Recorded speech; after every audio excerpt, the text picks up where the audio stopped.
18 में क्या करना है हमने? फर्स्ट शुरुआत दो डिजिट के बाद माइनस है। शुरुआत 4 से हो रही है, फिर 3 के बाद है, फिर 3 के बाद है, मतलब +3, 4 + 3 7 + 3।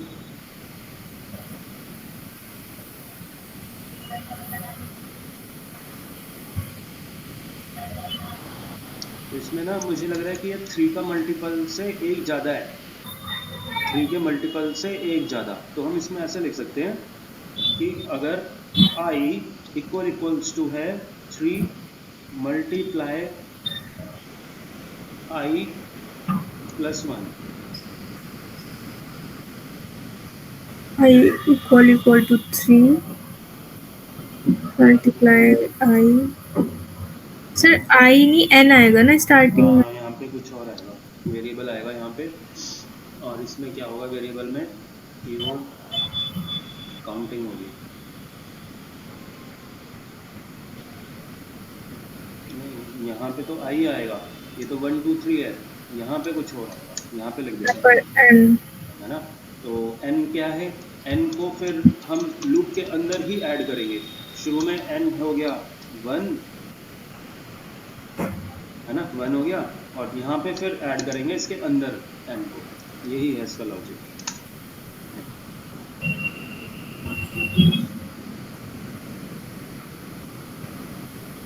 कर पाओगे अब या फिर नहीं समझ में आया? सर मैं एक बार ट्राई करूंगी, आप ये सेंड ठीक कर है, देना। ठीक है, ये वाला तुम लॉजिक ट्राई करना। ऊपर तुम्हें ये डिक्लेयर करना है n, और ये कंडीशन, अगर ये कंडीशन ट्रू है तो तुम्हें माइनस वाली कंडीशन लिखनी है, एल्स में पॉजिटिव। ठीक है सर। और नेक्स्ट बताओ। सर वही गो टू एक्स वाई वाला जो एग्जांपल अच्छा, आपने गो टू कराया एक्स था। वाई। और सर पोस्ट इंक्रीमेंट और प्री इंक्रीमेंट में डिफरेंस तो मतलब पता है कि क्या है, बट डिजिट उसकी कैसे चेंज हो जाती है? वो तो होगा तो प्लस ही ना, वो नहीं समझ आ रहा। हाँ, प्लस तो होगा, लेकिन वो पहले प्लस होगा या पहले एक्शन परफॉर्म कर देगा, ये फर्क है ना। जैसे मान लो हमने सर लिखा उसका ए, आउटपुट में तो कोई फर्क नहीं पड़ना चाहिए फिर। जैसे हमने लिखा a = 10, और एक और वेरिएबल लिख रखा है b खाली है, तो b में लिखा हमने b = a++। तो a में a की वैल्यू b में भी जा रही है और a बढ़ भी रहा है, यस दो सर। एक्शन परफॉर्म हो रहे हैं। तो पहला कैसा क्या होगा, तो वो फर्क पड़ेगा कि हमने पोस्ट इंक्रीमेंट लगाया या प्री इंक्रीमेंट। सर समझ नहीं आया अभी भी। देखो ये वाली जो लाइन है ना, ये दो एक्शन परफॉर्म कर रही है। एक तो ये वाली लाइन, एक तो ये हो रहा है, और एक ये हो रहा ठीक है। है ना। ये वाली लाइन दो स्टेटमेंट को यूज कर रही है। अब पहले कौन सी स्टेटमेंट होगी, पहले ये आएगा या पहले ये आएगा, ये है क्वेश्चन। इस लाइन का मतलब ये है या ये है। सर ऊपर वाला 4 5। हाँ, और अगर मैंने लिख दिया प्री इंक्रीमेंट, तो क्या है उसका मतलब ये है 8 और 9। Yes sir. है ना। तो बस यही है चीज, कि ये पहले इंक्रीमेंट करेगा, तो इससे होगा क्या कि पहले बी में चली गई, बाद में ए बढ़ा, तो बी में बढ़ी हुई वैल्यू नहीं आई ना। और इसमें क्या है कि हमने पहले ए को बढ़ाया, फिर बी में डाला, तो बी में जो डलेगी वैल्यू वो बढ़ने के बाद डली है, तो बढ़ी हुई वैल्यू आएगी उसमें। सर एक बार इंक्रीमेंट डिक्रीमेंट का फर्स्ट क्वेश्चन देखना, आप मेरे को एक बार वो समझा दो। क्योंकि इसमें तो हमने वैल्यू असाइन कर ली, बट उसमें कोई वैल्यू असाइन नहीं हुई है, उसमें वैल्यू दी हुई है। कौन सा, ये वाला कह रहे थे आप? नहीं नहीं, एक्सरसाइज। एक्सरसाइज 1। हाँ, हाँ, तो इसमें क्या है कि हमने लिखा हुआ है एक्स वाई जेड की वैल्यू। Yes sir. हाँ, और फिर ये परफॉर्म करना है। तो क्वेश्चन क्या है तुम्हारा? सर क्वेश्चन मतलब इधर जैसे आपने यहाँ पे ए और बी ले रखा है, हाँ, वो पहले फर्स्ट असाइन करेगा फिर आंसर आएगा। हाँ, बट इसमें कोई असाइन करने वाला नहीं है, इसमें वैल्यू दी हुई है और हमें सॉल्व करनी है। तो इसमें क्या करेंगे? तो इसमें क्या हो रहा है, इस वाली लाइन में अगर हम सिर्फ x को देखें तो ये दो काम कर रहा है। अगर हम केवल इतनी ही स्टेटमेंट को देखें इसको हटा दो। सिर्फ इस स्टेटमेंट को अगर हम देख रहे हैं तो ये क्या कर रहा है, x की वैल्यू बढ़ा रहा है और प्रिंट हो रहा है। Yes sir. सेम वही जो यहाँ पे a कर रहा था। यस तो सर। ये पहले क्या हो रहा है, b में जा रही है, तो ये पहले क्या कर रहा है, प्रिंट कर रहा है। Yes sir. तो पहले प्रिंट कर रहा है तो 1 प्रिंट होगा, बाद में x की वैल्यू 2 हो जाएगी। लेकिन बाद में 2 हो जाएगी तो वो तो हमने कुछ किया ही नहीं, बस प्रोग्राम तो हमारा एक ही लाइन का है। तो बस वो क्या कर देगा, x की वैल्यू 1 ही प्रिंट करेगा यहाँ पे। सर बाद में प्रोग्राम मतलब बाद में इस वाली स्टेटमेंट के बाद वो बढ़ जाएगा। भाई 2 लाइन हो रही है ना इसमें परफॉर्म, अच्छा तो ठीक है इसमें भी सर। 2 लाइन परफॉर्म हो रही है। एक प्रिंट वाली लाइन, देखो मैं अगर ऐसे प्रोग्राम लिखता हूँ कोई, प्रिंट x और x प्लस प्लस, और यहाँ पे हमने क्या लिखा है, x इक्वल्स टू 1, इसका आउटपुट क्या आएगा, 2 आएगा सर। कैसे, पहले x प्रिंट हो गया है, फिर उसका आंसर मतलब फिर वो इंक्रीमेंट हो गया उसमें। पहले प्रिंट हो गया तो 1 ही तो हुआ प्रिंट। फिर इंक्रीमेंट भी तो हुआ ना सर, x प्लस प्लस। वो बाद में हुआ है ना, लेकिन हाँ। पहले तो प्रिंट हो गया, तो पहले 1 प्रिंट होगा। और फिर x प्लस प्लस। बाद में होगा x प्लस प्लस।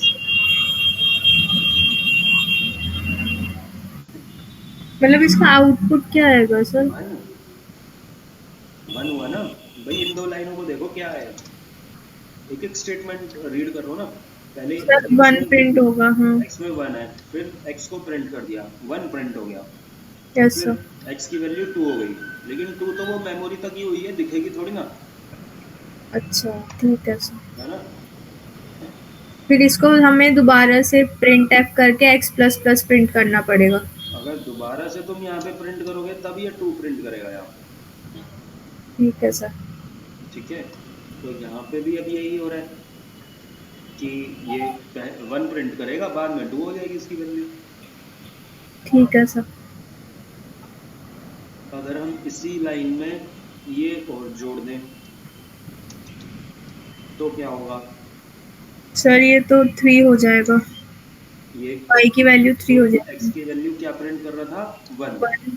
अभी भी 1 ही है, यस सर। फिर प्लस, 3। अब ये प्री है तो प्री में बढ़ पहले जाएगी वैल्यू। इंक्रीमेंट हो गया। हाँ, और अगर हम ये भी लाइन वैल्यू लिख दें तो ये 2 हो जाएगा सर।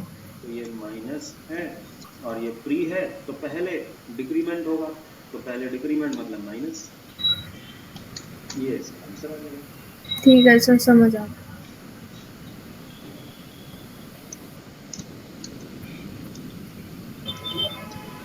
और कोई गो टू एक्स वाई, ये सर उसका एग्जांपल बता दो एक बार।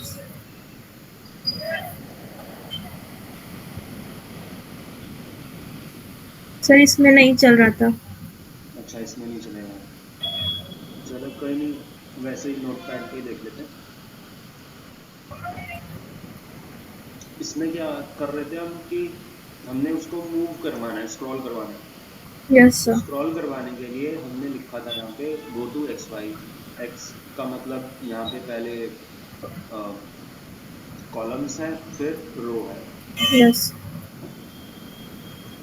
ठीक है, तो पहले है कॉलम और फिर है रो।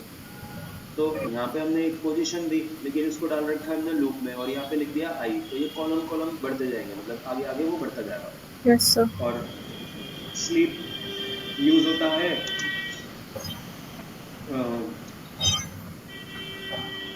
क्या कहेंगे उसको, पॉज ही कहेंगे या डिले कह देंगे, पॉज फॉर 1 सेकेंड, और ये जो डिले लिखा है हमने, ये पॉज करेगा फॉर 50 मिली सेकेंड्स। ठीक है सर। तो प्रिंट हो जाएगा, फिर वो डिले होगा, और फिर हमने क्लियर स्क्रीन भी कर दी, जो ठीक पुरानी वैल्यू है वो हट जाएगी, और फिर नई दोबारा से ये प्रिंट होगा नई पोजीशन पे। ठीक है सर, समझ आ गया। और जब ये पूरा प्रिंट हो चुका होगा तब तुम्हें क्या करना है, उसको रिवर्स भेजना है, मतलब ये लेफ्ट टू राइट गया है और तुम्हें राइट टू लेफ्ट करना है, तो इसी को कॉपी पेस्ट करना और इसको रिवर्स कर देना, ये है लेफ्ट टू राइट, और अब तुम्हें लूप चलाना है जो कि चलेगा राइट टू लेफ्ट। तो इसको क्या करोगे, रिवर्स करोगे, ये तुम्हें करना है, ठीक है। ठीक है सर।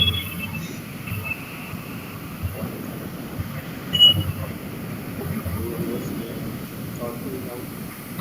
नहीं सर, कुछ नहीं। सर लूप से क्वेश्चन रह गए हैं अभी। लूप्स के कौन से बताओ? इसमें एक बार आप ओपन कर लो सर। एक मिनट में इसको सेव करना, गो टू एक्सट्रा।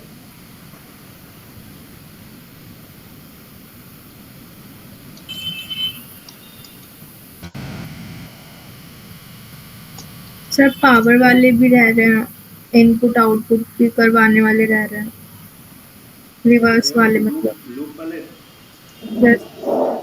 ठीक है। हाँ जी, कुछ अच्छा, ये एक्सरसाइज हो गया, ये वाले। Yes sir. क्वेश्चन नंबर बताओ। सर ये तो हो गए सारे, आप एक बार नीचे कर लो।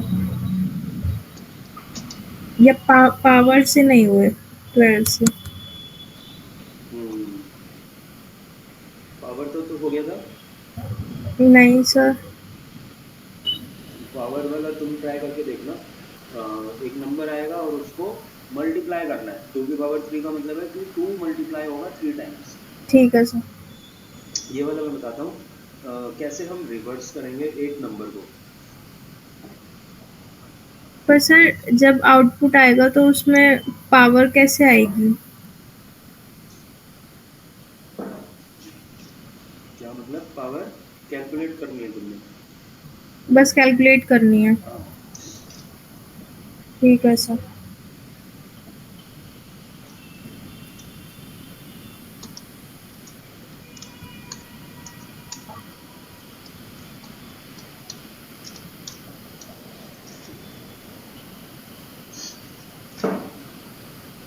फिर डॉट सी नहीं करा आपने, एक्सटेंशन नहीं लगाई?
देखो, इसमें हमें क्या करना है कि नंबर इनपुट करवाना है और उसको रिवर्स करना है। Yes sir. तो अभी के लिए ऐसा कर रहे हैं, नंबर इनपुट नहीं करवा रहे, इनकी एक कोई भी वैल्यू लिख देते हैं। 4 5 6 लिख दी मैंने। अब मुझे इसमें से आखिरी डिजिट प्रिंट करवानी है। तो यहाँ पे मैंने लिखा कि जो लास्ट डिजिट है उसके लिए मैंने एक वेरिएबल लिया d, और यहाँ पे लिखा हमने d equals to n mod 10। अगर हम उसको 10 से मॉड करवाएंगे तो उसके अंदर क्या आ जाएगा, चेक करके देखते हैं।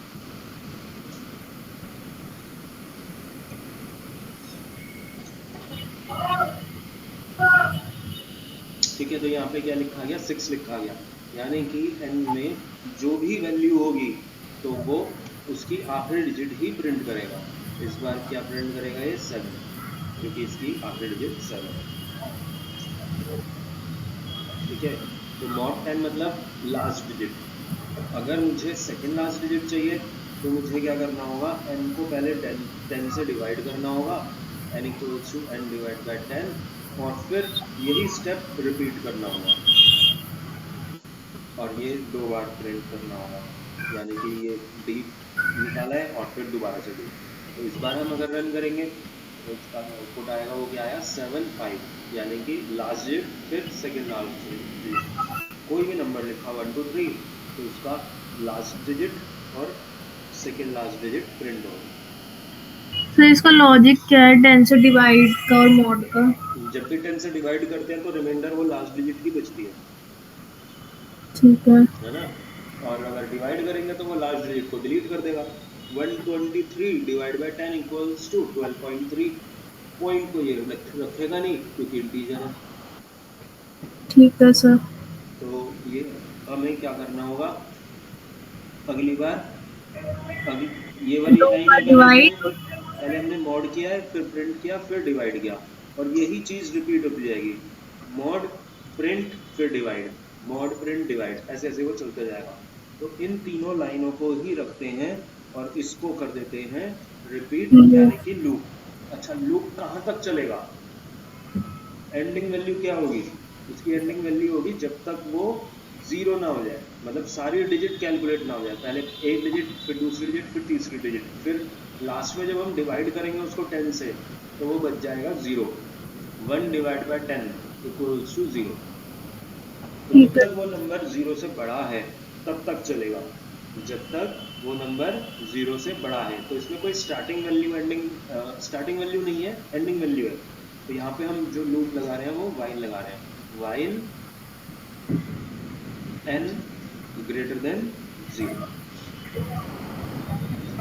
और इसके अंदर हमने लिखा ये वाला कोड।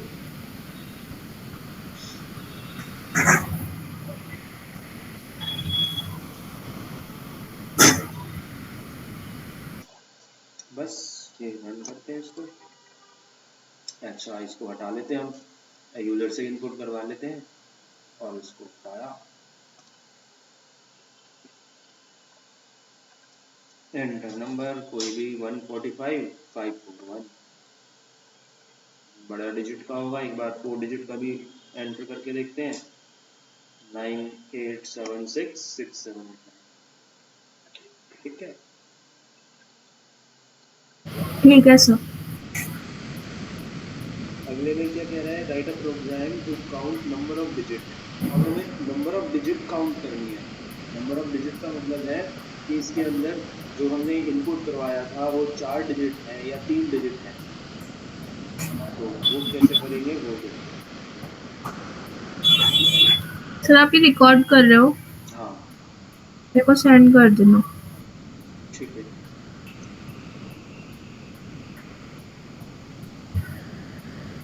लूप क्वेश्चन नंबर 14, और इसको करते हैं यहाँ पे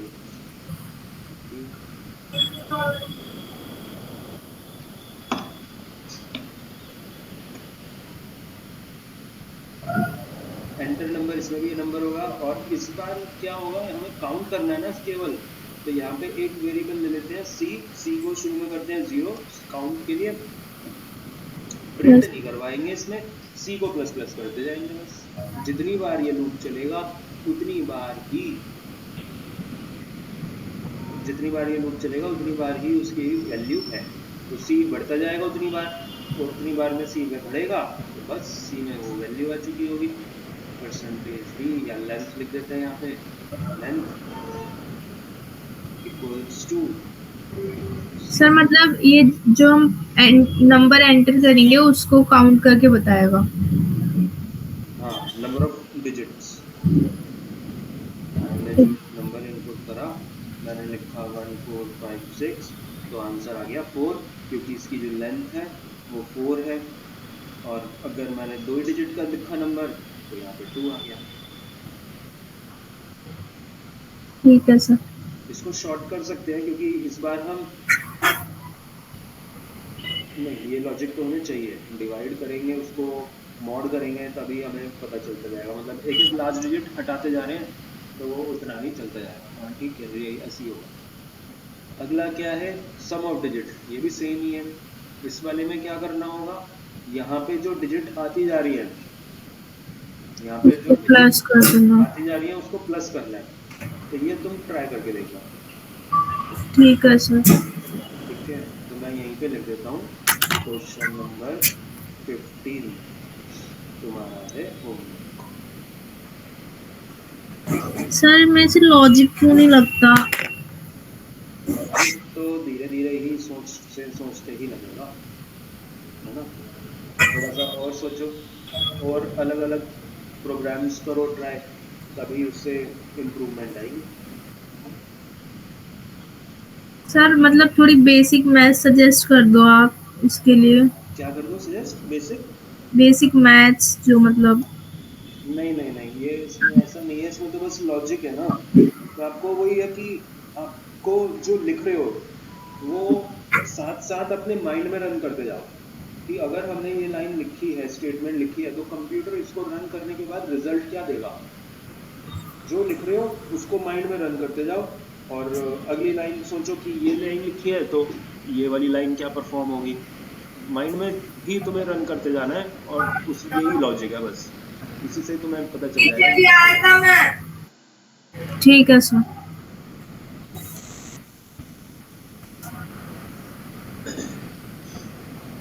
तो अब हम नेक्स्ट टॉपिक शुरू करना है आज हमें, एरेज। Yes sir. ठीक है, ओके।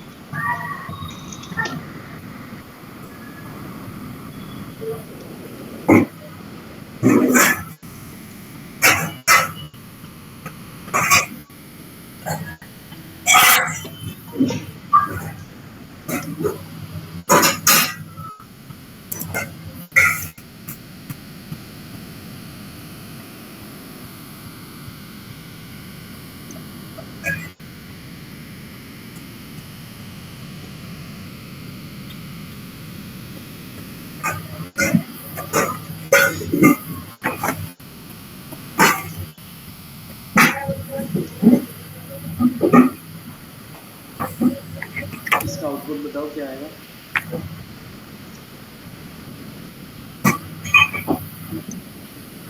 सर ए प्रिंट करेगा 10 और 20 को।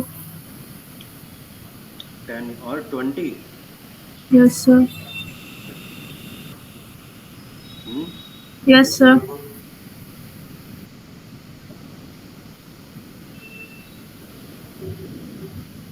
सर ए इक्वल है 10 के और 20 के भी, तो दोनों प्रिंट करेगा। नहीं, दोनों नहीं करेगा। अच्छा चलो मैं बताता हूँ।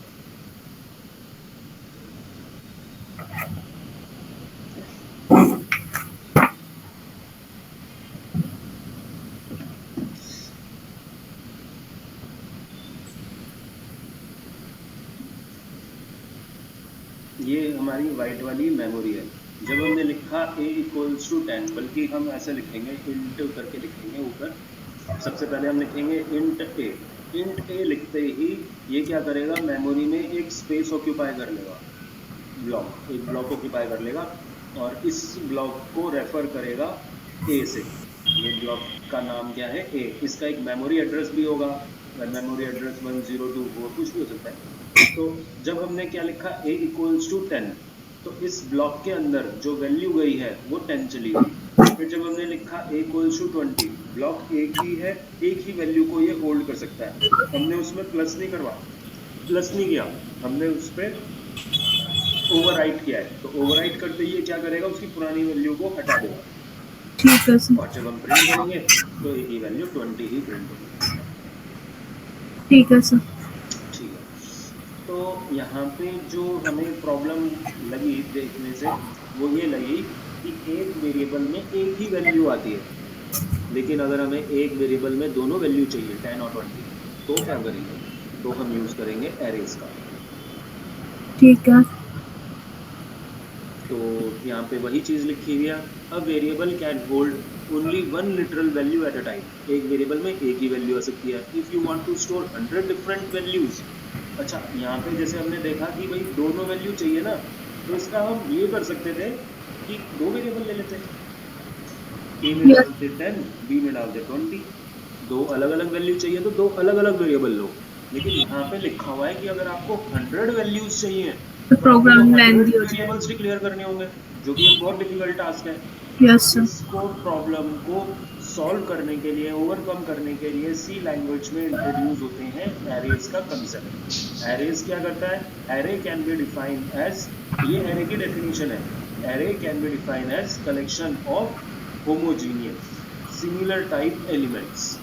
एरे एक कलेक्शन है सिमिलर टाइप की वैल्यू का। अगर मुझे 10, 20, 30 ऐसे वैल्यू रखनी है तो हम एरेज बना सकते हैं, लेकिन अगर मुझे इंटीजर वैल्यू भी रखनी है, डेसिमल वैल्यू भी रखनी है, करेक्टर भी रखनी है, तो वो नहीं आ सकती। एक ही टाइप की वैल्यू आ सकती है। सिमिलर ही वैल्यू आएगी, या तो सारे करेक्टर होंगे या सारे डेसिमल होंगे, यानी कि फ्लोट टाइप के, या फिर सारे नॉन डेसिमल होंगे। फॉर एग्जाम्पल यहाँ पे वही लिखा हुआ है, इंटीजर अगर तुमने बना दिया तो उसके अंदर इंटीजर की वैल्यू ही आएगी।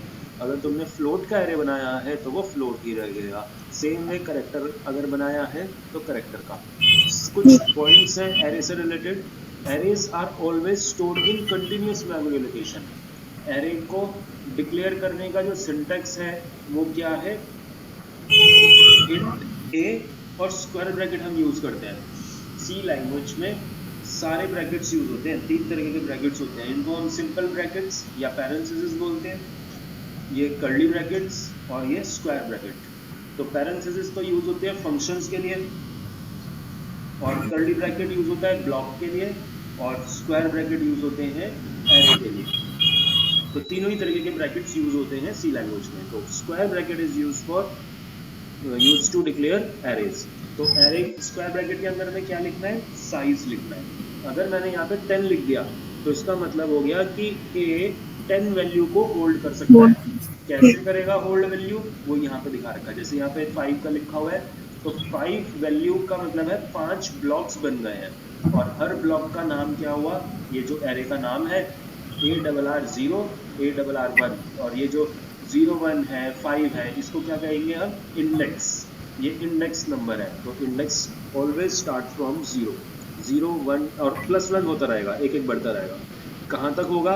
जो हमने साइज डिक्लेयर करा है उससे हमें एक कम ही लेना है। अगर हमने 5 डिक्लेयर किया है तो 0 to 4 यूज करेंगे, 5th वैल्यू को यूज नहीं करेंगे। सर इंडेक्स यूज करते हैं मतलब? इंडेक्स यूज होता है बॉक्स जो, क्योंकि ये जो बॉक्सेस हैं इन सब का नाम एरे ही है, लेकिन लोकेशन अलग अलग है, वो वैल्यू अलग है। तो उसको लोकेशन को फाइंड आउट कैसे करेंगे? रेफर कैसे करेंगे? इंडेक्स नंबर से। ठीक है सर। ठीक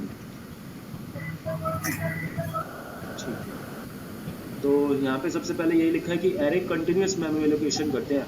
मतलब जो इस ब्लॉक का एड्रेस होगा, मेमोरी का एड्रेस, उससे अगला एड्रेस यही होगा। ये सेम वैसे ही है जैसे घर के जो फ्लैट्स होते हैं, पहले फ्लैट का एड्रेस 1 है तो उसके साथ में ही होगा 2, उसके साथ में ही होगा 3, है ना? तो ये कंटिन्यूअसली होते हैं।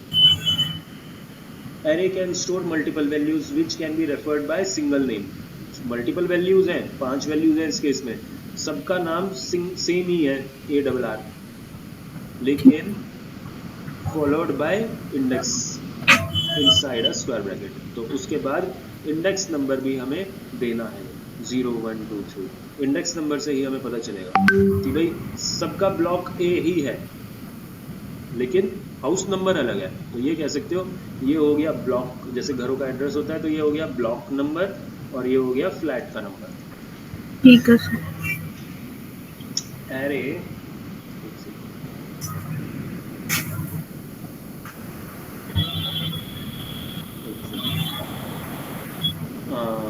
Array index is a number starting from 0। तो एरे जो भी होगा वो 0 से ही स्टार्ट होगा, विच इज इंक्रीज बाय 1, और एक एक बढ़ता जाएगा जितना साइज हमने डिफाइन किया है।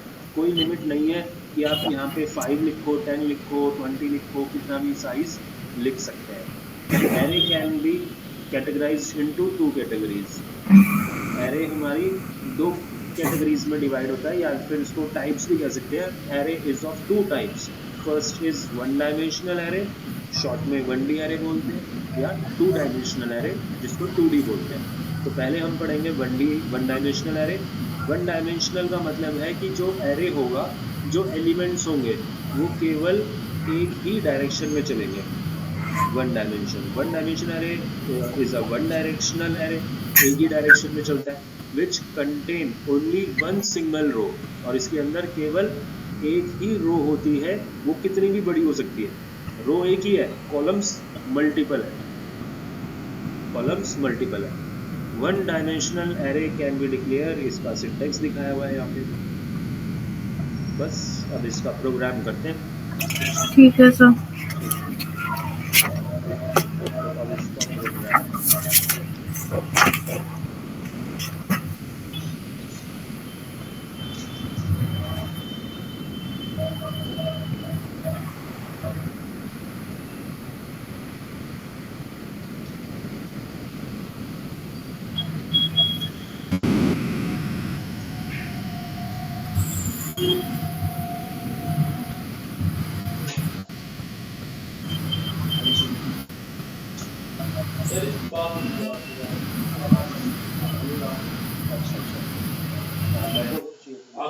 हाँ जी हाँ जी।